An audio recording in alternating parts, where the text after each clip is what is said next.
A reunión mantida a pasada tarde entre o conselleiro de Política Social e o alcalde de Rianxo supón un novo paso no longo camiño para a consecución dun centro de día para a localidade.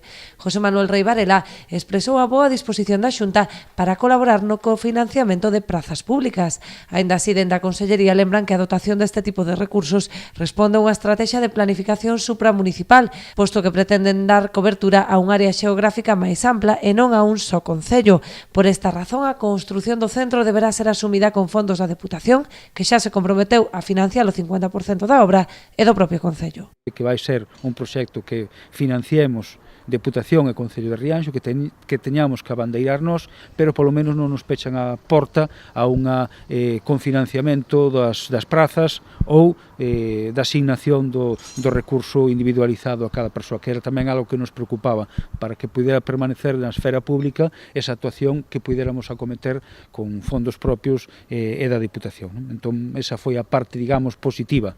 O Concello baralla xa diversas fórmulas para a posta en marcha do centro de día ao tempo que se concretan os terreos no que podería emprazarse, probablemente nunha parcela carón do Instituto en Rianxiño. O alcalde e os voceiros da corporación que tamén asistiron á xuntanza aproveitaron para solicitar a asignación de fondos que permitan dar cobertura ao aumento da demanda do servizo de axuda a domicilio. Temos neste momento un déficit de aproximadamente 580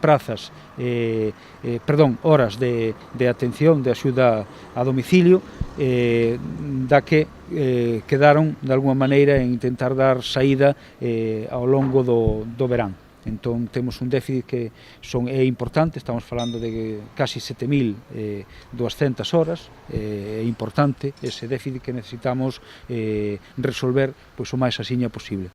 Tamén se solicitou a colaboración da Consellería para a construción dun ascensor no centro sociocomunitario que se emprazará no antigo Liceo de Rianxo.